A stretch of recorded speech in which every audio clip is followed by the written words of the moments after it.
అంత గొప్ప క్షేత్రం ఈ క్షేత్రం. ఆ నేతిలో వేయించిన ప్రసాదం తినడానికి అలవాటు పడి శివభక్తుడి దగ్గర తిరిగినటువంటి కోడి కదూ, అది కన్నప్పగా వచ్చిన కారణం చేత ఆ భక్తికి అలవాటు పడింది మనసులో. అలవాటు పడి మాంసాన్ని శివుడికి నైవేద్యం పెడతాడు. తనకి తెలిసిన్నటువంటి శివభక్తి తనది. ఆయన ఇక్కడ అశుతోషుడు, నువ్వెంత పూజ చేశావు ఇక్కడ చూడ్డం. ఇక్కడ అన్ని నియమాలు పాటించాడా కాదు, మనసు చూస్తుంటాడు ఇక్కడ ప్రధానంగా.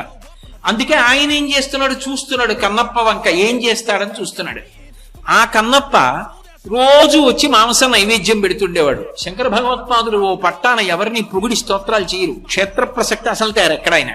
అటువంటి శంకరాచార్యులు వారు ఒక్క శివానంద లహరిలో శ్రీశైలం మీద కొన్ని శ్లోకాలు చేస్తే ప్రత్యేకంగా పట్టాభిషేక శ్లోకం అంటారు భక్తికి.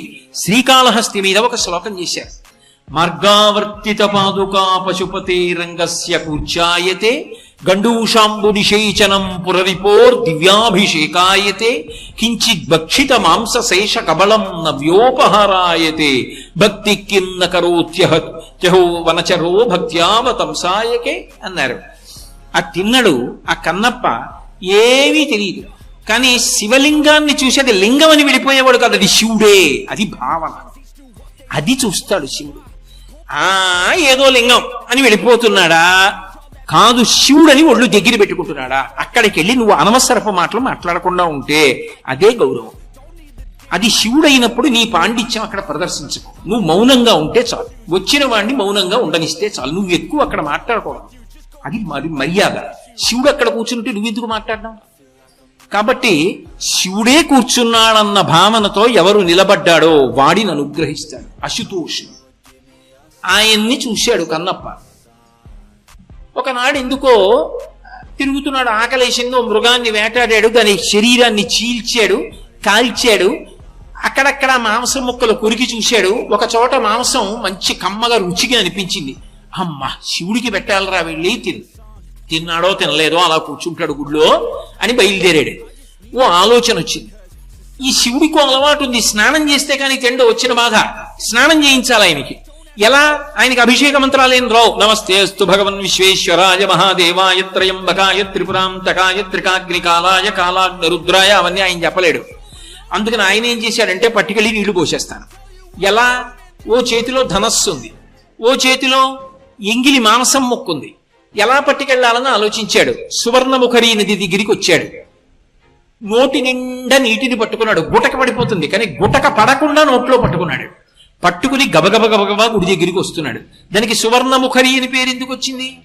సువర్ణం అంటే బంగారం. బంగారానికి 2 లక్షణాలు ఉంటాయి భగవంతుడిలాగే. అందులో కలిపురుషుడు ఉంటాడు కాబట్టి ప్రమాదం తీసుకొస్తుంది. బంగారం ఎక్కువ ఉందనుకోండి పీక కూడా తీసేస్తాడు. అది కలిపురుషుడికి స్థానం. బంగారము పాపము చేయిస్తుంది, బంగారము గొప్ప అనుగ్రహాన్ని ఇస్తుంది. అందుకే సువర్ణలింగాయ నమః, బంగారు లింగాన్ని పూజించడం అంత గొప్ప.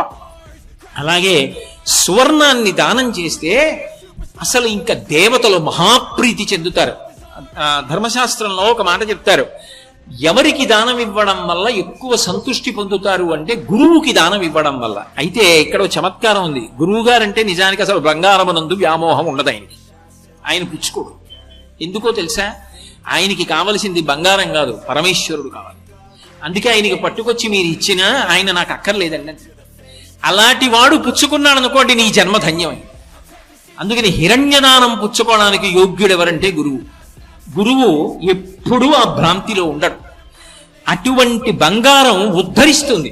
బంగారంగా శివలింగానికి పూజ ఉంది. బంగారు రజనుతో అభిషేకం ఉంది. బంగారు రజన కలిపిన నీటితో అభిషేకం చేస్తే మంచి ఇల్లు కట్టుకుంటాడు. అందుకే బంగారు రజనుతో ఇల్లు కట్టుకునేవాడు తప్పకుండా అభిషేకం చేయాలి శంకరుడికి.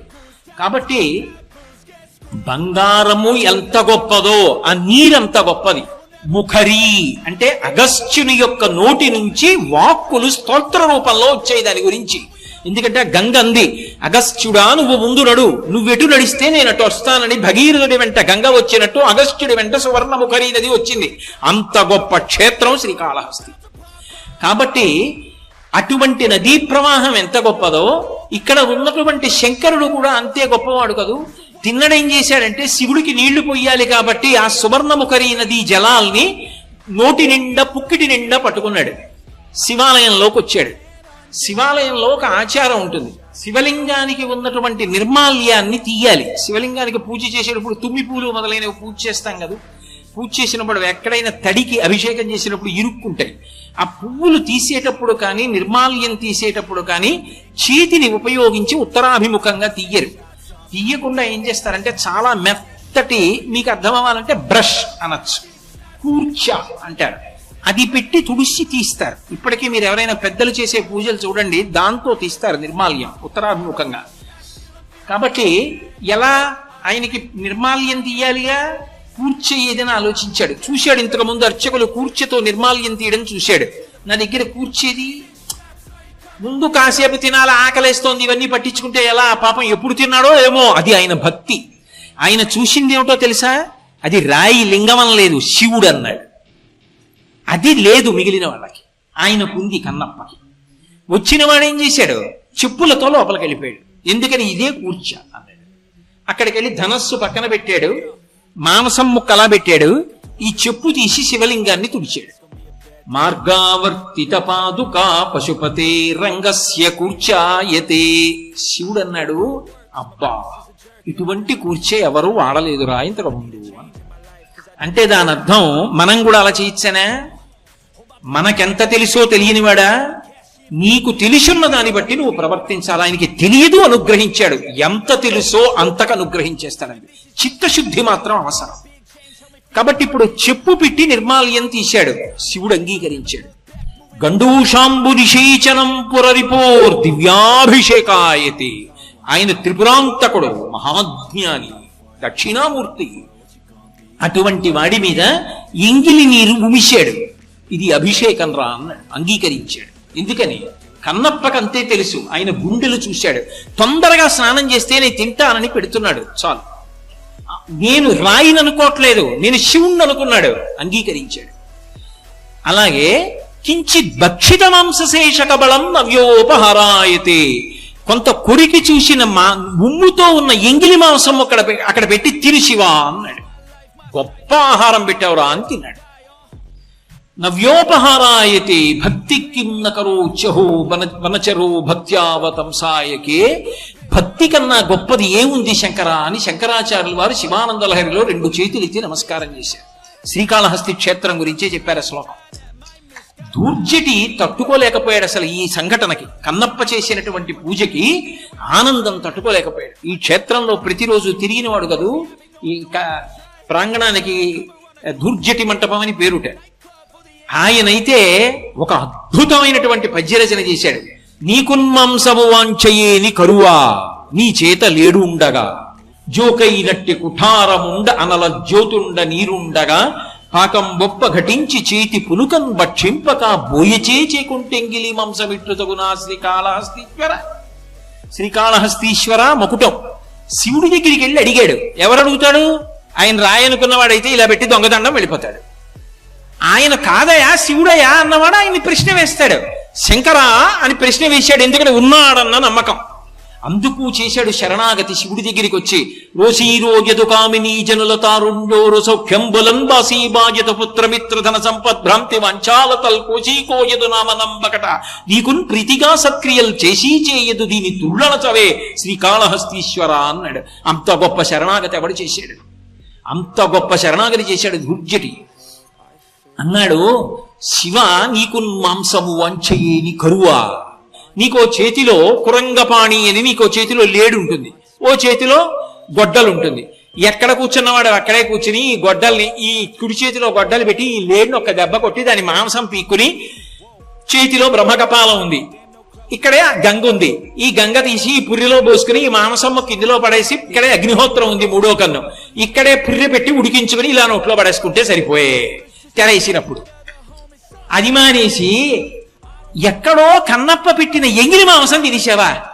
ఏమిటయా శివ అంటే దాని అర్థం నింద కాదు, ఇంత అశుతోషుడివా, ఏమీ తెలియని వాడైనా నువ్వు లింగము రాయి కాదు శివుడే అని నమ్మి నిలబడితే అనుగ్రహిస్తావా?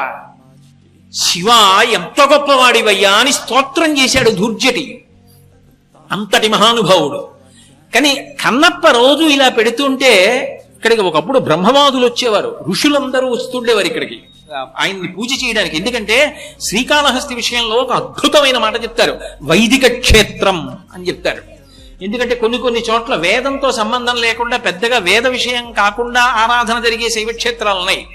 కానీ ఇది వైదిక క్షేత్రం. వేదము యొక్క పట్టు ఈ క్షేత్రంలో చాలా ఎక్కువ.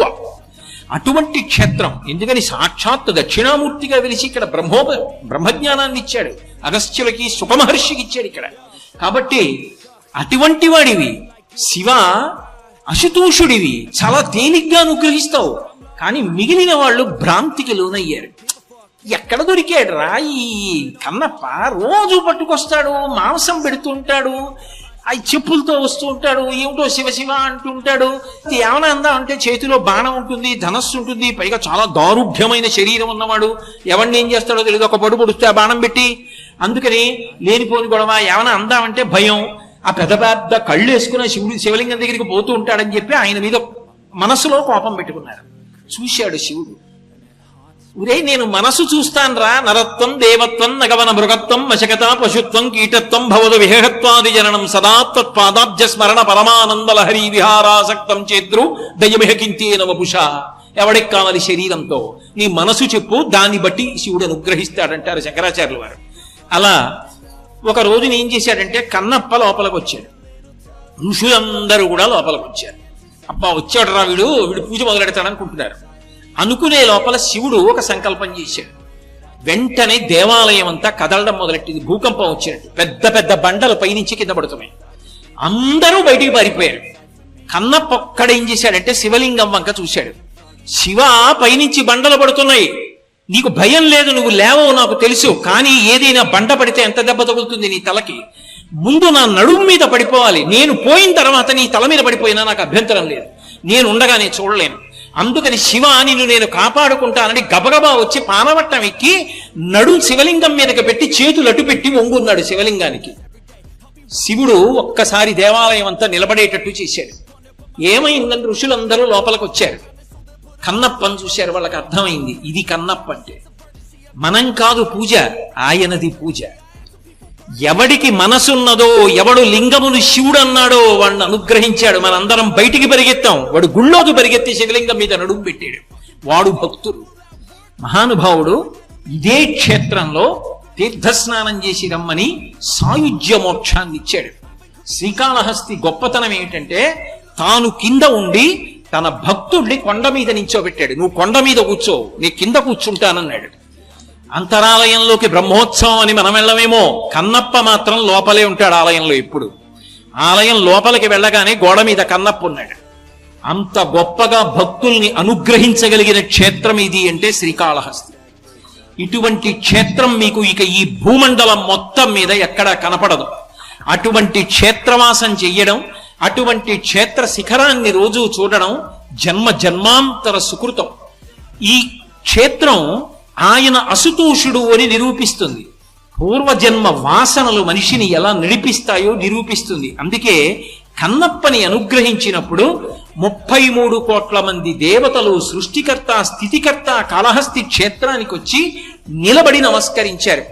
అసలు మీకు ఎక్కడా లేని రీతిలో ఈ క్షేత్రానికి శంకరుడు ఒక వైభవాన్ని ఇచ్చాడు. ఇక్కడ మూడింటికి కలిపి ఒకటే పేరు పెడుతున్నానన్నాడు.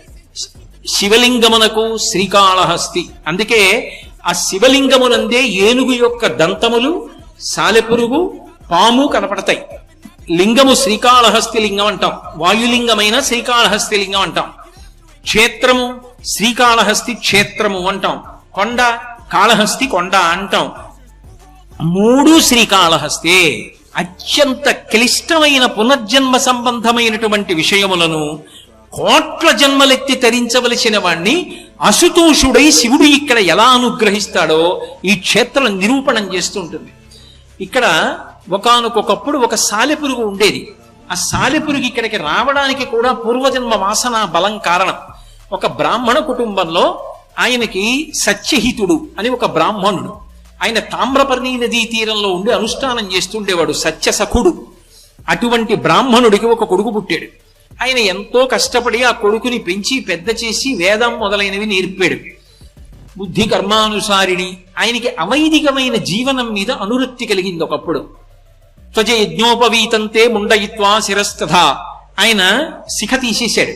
శిఖ తీసేసి శిరస్సంతా ముండనం చేయించేసుకుని యజ్ఞోపవీతం చేసి గాలికి విసిరేసి ఇప్పుడు తను బ్రాహ్మణుడని ఎవరు గుర్తుపట్టారు. యథేచ్ఛగా జీవించచ్చు, భోగం అనుభవించచ్చు అని వెళ్ళిపోయి కొంకణ దేశాన్ని చేరుకున్నాడు. అక్కడ యథేచ్ఛగా భోగం అనుభవిస్తూ జీవితం గడుపుతున్నాడు. ఎందుకో ఆయన మనసు చంచలమైంది కదూ. అనురక్తి బట్టలు నేసేటటువంటి సాలెవారి యొక్క జీవితం మీద నిలబడింది. అక్కడికి వెళ్ళి చాలా అనురక్తితో పనిచేయడం మొదలుపెట్టాడు. చూశాడు పాటలుడు అని ఒక సాలెవాడు. ఆయన చూసి పిల్లవాడు ఎవరో తెలియదు, అనాథ, ఎక్కడి నుంచి వచ్చాడో తెలియదు, ఈ పిల్లవాడిని నేను పెంచుకుంటానని కొడుకుగా స్వీకరించి కురంగుడు అని పేరు పెట్టి ఆ పిల్లవాడిని దగ్గరికి తీసుకుని పెంచి పెద్ద చేశాడు. ఈ పిల్లవాడు పెద్దవాడు అయ్యాడు. ఆయనకు అలవాటు వచ్చింది, శివభక్తి ఏర్పడింది. బ్రాహ్మణుల్ని తీసుకొచ్చేవాడు, దానాలు చేస్తుండేవాడు, శివ పూజలు చేస్తుండేవాడు, మంటపాలు కడుతుండేవాడు, అగ్రహారాలు నిర్మాణం చేస్తుండేవాడు, మణులతో పూజ చేసేవాడు, వస్త్రదానం చేసేవాడు, ఇన్ని చేసేవాడు.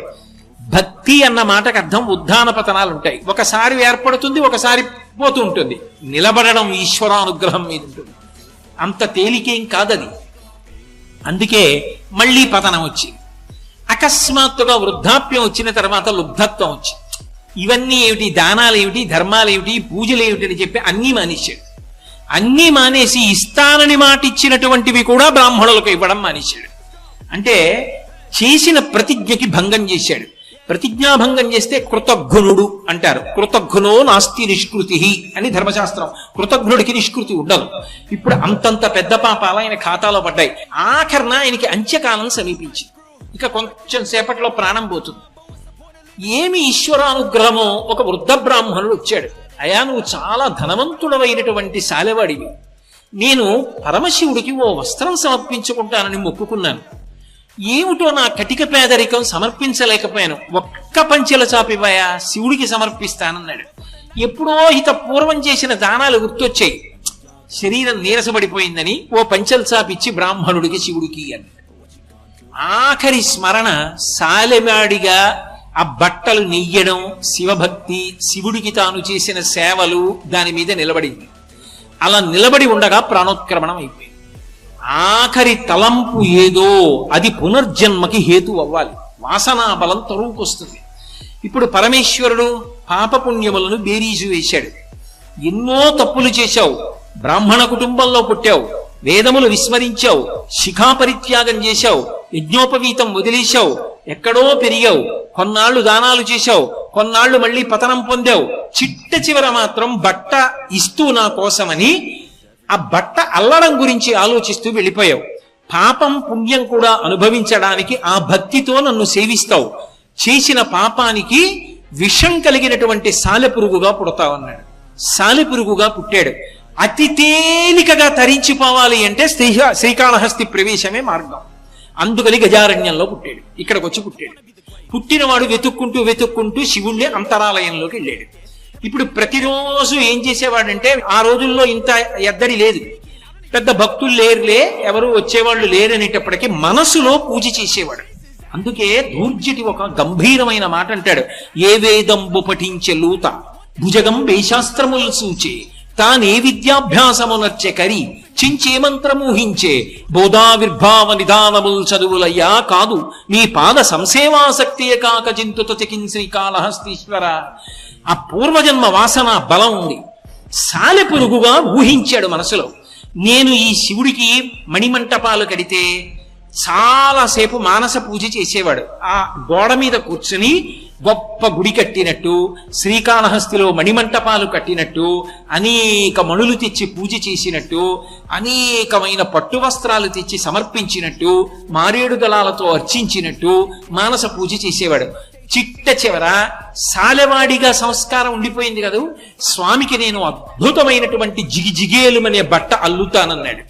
తన నోట్లోంచి ఊర్ణనాభి అంటారు, ఊరుతుంది. ఆ ఊరిన జిగురుతో గూడు కట్టేవాడు. ఇలా గూడు కట్టేవాడు, ఆ గూడు వంక చూసుకునేవాడు, మురిసిపోయేవాడు. ఆ గూడు పైనుంచి చూసేవాడు. సాలెగూట్లో ఎవరు కూర్చుంటారో ఆయనే కూర్చోవాలి. దాని మీద పరిగెత్తడం కూడా సాలెపురిగా పరిగెడుతుంది. అన్ని వైపుల నుంచి చూసుకుని ఎంత బాగా కట్టానో నా స్వామికని పొంగిపోయేవాడు. తనకి ఉన్న గొప్ప ప్రావీణ్యత ఏది ఉందో అది భగవత్పరం చేశాడు. శంకరుడు చూశాడు, ఇందులో వైక్లభ్యం వస్తే ఏం చేస్తాడు చూసి, ఇక్కడ వాయులింగం దీపంగా కదా ఉంటుంది, కదులుతూ ఉంటుంది. అది ఒకసారి భగ్గున పైకి లేచింది మంట. లేచి అప్పుడే కట్టి చూస్తున్నాడు, ఆ సాలెగూటిని అంటుకుంది. అంటుకుని భగభగ భగభగ మండిపోతున్నాడు. అది తట్టుకోలేకపోయింది. ఆ సాలె, శివ నేను తట్టుకోలేదు, నేను కట్టిన గూడు నేను చూడకముందే నీకు చేసిన సేవ దగ్ధమైంది, నేను తట్టుకోలేదని మంటలో పడి చచ్చిపోయాడు. చనిపోగానే శంకరుడు ప్రత్యక్షమై సాలెపురుగుకి ఇక్కడ స్తోత్రం చేసే అధికారం ఇచ్చాడు. ఇప్పటికీ పెద్దలు ఒక మాట చెప్తారు, ఆ స్తోత్రాన్ని చదివితే శివానుగ్రహం కలుగుతుంది శ్రీకాళహస్తిలో. అటువంటి అది వచనంలో కూడా చదవచ్చు. ఆ స్తోత్రం చేశాడు. ఆ స్తోత్రం చేసిన తరువాత సమస్త దేవతల యొక్క సమక్షంలో ఆయనకి సామీప్య మోక్షాన్ని అనుగ్రహించాడు. అనుగ్రహించి, ఇక పైన నీ పేరు శ్రీకారముతో, శ్రీలో చకార రకార ఈకారములు ఉంటాయి. కాళహస్తీశ్వరుడు దేని చేత ప్రసన్నుడై అనుగ్రహిస్తాడు అంటే, ప్రతి వారికి ఏదో ఒక విభూతినిస్తాడు. ఒకడు పాట పాడతాడు, ఒకడు అధికారంలో ఉంటాడు, ఒకడు బాగా మాట్లాడతాడు, ఒకడికి కవిత్వం వచ్చు, ఒకడికి బొమ్మ గీయడం వచ్చు, ఒకడికి పల్లకీ పట్టుకోవడం వచ్చు, ఏమీ రాని వాడికి కనీసం గుడి తుడవడం వచ్చు. నీకు ఏది భగవంతుడిచ్చాడో దాన్ని నిస్వార్థంగా భగవత్పరం చెయ్యగలవా, ప్రతిఫలం ఆశించకుండా? అలా చెయ్యగలిగిన వాడైతే సాలెపురుగును అనుగ్రహించినట్టు అనుగ్రహిస్తాడు. అది శ్రీ. సాలెపురుగు గూడు వల్ల కలిగిన శక్తి శివుడికి సమర్పించింది. నువ్వు అలా నువ్వు కూడా చేయగలవా? కనీసం కొంతలో కొంత సమాజ హితము కొరకు ప్రవర్తించగలవా నీకు ఇచ్చిన విభూతితో? అది శివానుగ్రహానికి కారణం. అందుకే సాలెపురుగు అంతరంగాన్ని చూసి తనకున్న విభూతిని శివునికి సమర్పించింది కాబట్టి, విశ్వమునందు విశ్వనాథుణ్ణి చూసి నువ్వు అలా లోకములకు సమర్పించగలిగితే నిన్ననుగ్రహించడానికి కూడా పరమేశ్వరుడు ఎల్లకాలములయందు సిద్ధంగా ఉంటాడు. అటువంటి క్షేత్రంలో సాలెపురుగును అనుగ్రహించాడు. అనుగ్రహించడం కాదు, అది పక్కనే సాయుధ్య మోక్షం కాబట్టి ఇక పైన నా లింగంలోనే నువ్వు కనపడుతుంటావు. అందుకే ఇప్పటికీ లింగంలో సాలెపురుగు కనపడుతుంది, ఎక్కడ ఇవ్వాల. అందుకే ఆయన అనుగ్రహించినప్పుడల్లా ఇక్కడికి దేవతలందరూ వస్తారు. 33 కోట్ల మంది దేవతలు బ్రహ్మ విష్ణువాదులతో వచ్చి నిలబడతారట. అంతటి క్షేత్రం ఇక ఈ భూమండలమునందు లేదు లేదు లేదు. అందుకే దీనికి కాశీతో పోలిక లేదు. దక్షిణ కైలాసం ఇది శివుని యొక్క ఆవాస భూమి. అంత గొప్ప క్షేత్రం. నా జీవితంలో నేను ఎప్పుడు అనుకుంటుంటా, కనీసం ఒక్క వారం రోజులు ఈ శ్రీకాళహస్తి వెళ్ళి ఉండి ఎన్నో చూడాలని కోరిక ఇక్కడ నాకు. అవన్నీ నేను చూడాలి, గిరి ప్రదక్షిణం చెయ్యాలి అని కోరుకుంటుంటాను. ఈశ్వరుడు ఎప్పుడోప్పటికి అనుగ్రహిస్తాడు. తప్పకుండా వచ్చి నేను వారం రోజులు ఉండి కాళహస్తిలో అవన్నీ సేవించుకుంటాను. అంత గొప్ప క్షేత్రం. అటువంటి క్షేత్రంలో ఎవరికి ఏది ఎలా కావాలో అలా అనుగ్రహించాడు. విశేషం ఏమిటో తెలుసా? ఒకప్పుడు బ్రహ్మవాదులైనటువంటి వాళ్ళల్లో అగ్రగణ్యుడు ఎవరు అంటే శుకుడు, శుకబ్రహ్మ. ఎందుచేత అంటే లోకంలో ఎవరైనా సరే ఒక ప్రాణి పుడితే దాని వెనక సిద్ధాంతం ఏమిటంటే, గత జన్మలలో చేసినటువంటి పాపపుణ్యములను సుఖదుఖముల రూపంలో అనుభవించడానికి ఈ లోకంలో ఒక శరీరంతో పుడతాడు. అలా కొన్ని కోట్ల ప్రాణులను సృష్టిస్తుంటాడు పరమాత్మ. సృష్టించి సృష్టించి సృష్టించి విసిగెత్తిపోయేట. చేసిన కర్మలు అనుభవించడానికి పుట్టేవాడు తప్ప అసలు అనుభవించడానికి కర్మ లేకుండా పుడుతూనే జ్ఞాని అయిన వాడు ఒక్కడు పుట్టడం. నేనే సృష్టిస్తాను ఇద్దరిని అలాగని చెప్పి పరమాత్మకి విసుగెత్తి కర్మఫలాల కోసం పుట్టేవాళ్ళు కాకుండా పుట్టుకతో భక్తి జ్ఞాన వైరాగ్యములు కలిగిన వాళ్ళని పుట్టించాడు. అందుకే కర్మ చేస్తే కుశ, దర్భ పట్టుకుంటారు. దర్భ పట్టుకోక్కర్లేకపోతే తిరగేస్తే శుకబ్రహ్మ పుట్టుకతో బ్రహ్మజ్ఞాని, అంతటి వైరాగ్యం ఉన్నవాడు. అలాగే మహానుభావుడు వామదేవుడు, శంకరాచార్యులు వారు బ్రహ్మసూత్ర భాష్యంలో చెప్తారు వామదేవుడు గురించి. ఆయన బ్రహ్మజ్ఞాని. వీళ్ళిద్దరూ కూడా బ్రహ్మజ్ఞానులు పుట్టుకతో. వ్యాసుడి కన్నా బ్రహ్మజ్ఞాని శుకబ్రహ్మ, అంత గొప్పవాడు. సూతుడు అన్ని పురాణాలు చెప్పినా భాగవతం మాత్రం సూతుడు చెప్పలా. 7 రోజుల పాటు ఆవు పాలు పితికినంత సేపు కన్నా నిలబడడు శుకుడు. అలా నిలబడితే ప్రపంచం తన మనసులో కెడుతుంది, అనుబంధాలు ఏర్పడతాయని వెళ్ళిపోతాడు. అంతటి విరాగి. అటువంటి వాడు 7 రోజులు పరీక్షిత్తు కోసం భాగవతం చెప్పాడు. అంతటి బ్రహ్మజ్ఞాని అయినటువంటి శుకుడికి ఒకప్పుడు బ్రహ్మజ్ఞానం గురించి ఇంకా కొన్ని తెలుసుకోవలసినవి ఉన్నాయనిపించింది. అప్పుడు ఎక్కడికి వచ్చాడంటే శ్రీకాళహస్తి వచ్చాడు. ఈ క్షేత్రం కన్నా యోగ్యమైంది లేదని ఇక్కడికి వచ్చి శివుణ్ణి ప్రార్థించాడు. శివ నన్ను అనుగ్రహించు అని. మౌన వ్యాఖ్యా ప్రకటిత పరబ్రహ్మతత్వం యువానం వర్షిస్తాం తే వసదృషిగణైరవృతం బ్రహ్మనిష్టై ఆచార్యేంద్రం కరకలిత చిన్ముద్రమానందమూర్తిం స్వాత్మారామం ముదితవదనం దక్షిణామూర్తిమీడే. దక్షిణామూర్తిగా అవతరించాడు. ఇక్కడ దక్షిణాభిముఖుడై ఉంటాడు.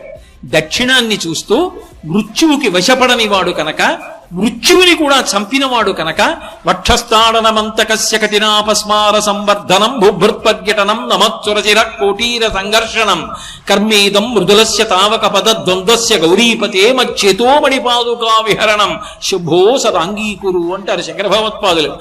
యముణ్ణి కూడా తన్నినవాడు కనుక, మృత్యుంజయుడు కనుక ఇక్కడ దక్షిణామూర్తిగా వెలసి జ్ఞానాన్ని శుకబ్రహ్మకి ఇతర ఋషులకి పంచిపెట్టాడు. ఇక్కడికొచ్చి దక్షిణామూర్తిని ఉపాసన చేసిన నన్ను బాగా నమ్మండి, దక్షిణామూర్తిని ఒకసారి చూసి కళ్ళు మూసుకొని దక్షిణామూర్తిని ధ్యానం చేసిన అపారమైనటువంటి సరస్వతి కటాక్షం కలిగేటటువంటి క్షేత్రం శ్రీకాళహస్తి. ఒక విధంగా కాదు, చెంగల్వరాయుడన్న పేరుతో సుబ్రహ్మణ్యుడు వెలిశాడు. ఎన్ని గాథలు, ఎన్ని తీర్థాలు, ఎన్ని దేవాలయాలు. అర్ధనారీశ్వర స్వరూపంగా సువర్ణముఖరీ తీరంలో ఉన్నాడు. ఉమాకాంతాయ కాంతాయ కామితార్థ ప్రదాయిని శ్రీగిరీశాయ దేవాయ మలినాథాయ మంగళం. సర్వం శ్రీ ఉమామహేశ్వర పరబ్రహ్మార్పణమస్తు. స్వస్తి.